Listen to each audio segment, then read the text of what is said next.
High বন্ধুরা, আমার আরেকটি নতুন ব্লগে তোমাদের স্বাগত। আজকে তোমাদের সাথে শেয়ার করব আমার সঙ্গে ঘটে যাওয়া একটা স্ক্যাম। কাল ছিল 1 এপ্রিল। তো তোমরা সবাই আশা করি জানো যে কলকাতা রাজবাড়ি রেস্টুরেন্টে চলছিল 1 এপ্রিল থেকে 4 এপ্রিল পর্যন্ত 1000 টাকার থালি মাত্র 299 টাকায়। তা সেই অফার নিতে আমরাও দুপুর 3টের সময় চলে গিয়েছিলাম হাতিবাগান হরিগো স্ট্রিটের আউটলেটটায়। আর সেখানে গিয়ে যেটা ঘটলো সেটা আমরা কখনোই আশা করিনি। সেখানে গিয়ে দেখি 1000 জন লাইনে দাঁড়িয়ে আছে।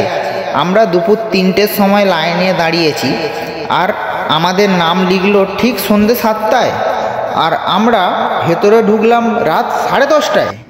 আর ভেতরে ঢুকে যা দেখলাম সব রাজকীয় ভাব।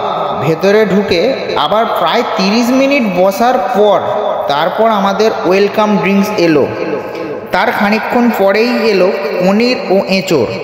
তার কিছুক্ষণ পরেই চলে এলো চিংড়ি মালাইকারি ও মটন কষা। তারপরে এলো সোনামুগ ডাল ও তার সঙ্গে এলো সেই রাজকীয় প্লেট।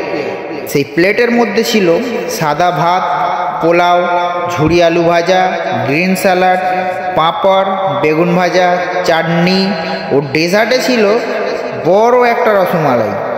তারপরেই আমি শুরু করে দিলাম খাওয়া দাওয়া।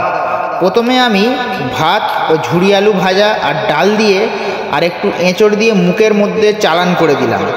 আর খাবারের টেস্টটা এক কথায় কি বলবো, খুব সুন্দর ছিল। আমার পোলাও মটন কষা কম্বিনেশান খুব প্রিয়। এই দুটো দিয়ে মুখের মধ্যে চালান করলাম। মটন নিয়ে কোনো কথা বলবো না, মটনটি ছিল নরম তুলতুলে, খুব সুন্দর। আর আমি খেতে থাকি। আজকের মতো ভিডিওটা এখানেই শেষ করলাম। ভিডিওটি ভালো লাগলে অবশ্যই লাইক, শেয়ার আর কমেন্ট করতে ভুলো না বন্ধুরা।